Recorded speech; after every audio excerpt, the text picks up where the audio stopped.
আপনি প্রচুর টাকা দিয়ে টিকিট কেটে স্টেডিয়ামে গেছিলেন, কিন্তু যার জন্য গেছিলেন তাকে দেখতে পাননি। অথচ যারা টিকিট না কেটে গিয়ে ফিল্ডে নামার পাওয়ার তৈরি করেছে, তারা কিন্তু তার সাথে সেলফি তুলেছে। আর আপনি কি করছেন? অডিয়েন্স হয়ে হরতাল করছেন, আর তারা তাদের মতন চলে গেছে। যিনি এসেছিলেন তিনিও তো জানতেন তার ভক্তরা আছে, তিনিও তো পারতেন এগিয়ে আসতে, কিন্তু তিনি আসেননি। কেন বলুন তো? তিনি তার পজিশনটাকে ছেড়ে তিনি নেমে আসেননি আমাদের কাছে।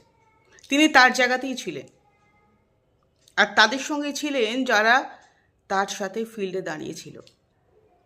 আপনি আর আমি সাধারণ মানুষ, শুধুমাত্র ওই একটু সোশ্যাল মিডিয়ায় ঝড় তুললাম, প্রতিবাদ করলাম, ক্যামেরার সামনে এসে কিছু মানুষজন আমাদের চিনল, অন্যথা আর কিছুই নয়। এই অডিয়েন্স হয়ে না ওইটুকুনি করা যায়, এই হরতালটা করা যায়, প্রতিবাদটা করা যায়, কিন্তু প্রতিষ্ঠিত করা যায় না নিজেকে। ফিল্ডে নামবার জন্য যে কোনো দিক থেকেই বলুন না কেন, পাওয়ার তৈরি করতে হয়। আর যারা ফিল্ডে নেমেছে তারা কিন্তু তাদের সেইভাবে তৈরি করেছে। হয়তো আমাদের খারাপ লাগছে ঠিকই, হ্যাঁ, অনেক অনেক টাকা আমাদের গেছে, কিন্তু তার মানে এটা নয় যে পাওয়ার সবার আছে। জোর যার মুলুক তার, এটা আদি অনন্তকাল ধরে হয়ে আসছে। সৃষ্টিকর্তা কিন্তু কখনো তার জায়গা ছেড়ে এসে সাধারণ মানুষের সঙ্গে বসবাস করেন না, তিনি সেখানেই থাকেন। আর মানুষও তার ব্যতিক্রমী চরিত্র নয়, যে যে প্ল্যাটফর্মে থাকে সে সেখানেই দাঁড়িয়ে পারফর্ম করে। যে রাজ্যে একজন নারী শাসন করে সেই রাজ্য কখনো খারাপ হতে পারে না। আর আমি সেই রাজ্যেরই মানুষ, আমিও নারী, তাই কখনোই আমার রাজ্যকে আমি খারাপ বলবো না।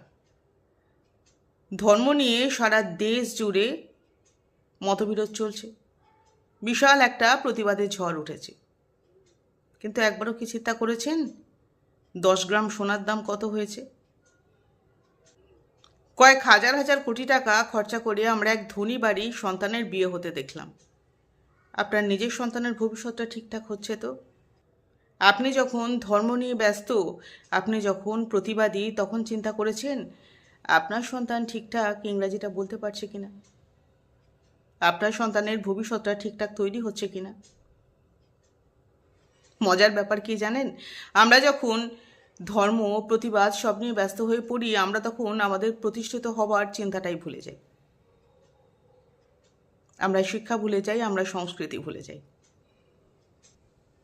যেগুলো আমাদের ভীষণ প্রয়োজন। আদি অনন্তকাল ধরে প্রতিবাদ করে কেউ কোনোদিন প্রতিষ্ঠিত হয়নি। আমার কথাগুলো খারাপ লাগলে ক্ষমা করবেন, কিন্তু একটু চিন্তা করবেন তো, রাম রহিমকে নিয়ে আমরা ব্যস্ত হয়ে পড়েছি, কিন্তু আমরা নিজেরা ঠিক আছি তো? যখন দেশের মধ্যে না ধর্মযুদ্ধ লেগে যায়, তখন অন্য কোনো দেশকে লাগে না সেই দেশকে ধ্বংস করবার জন্য।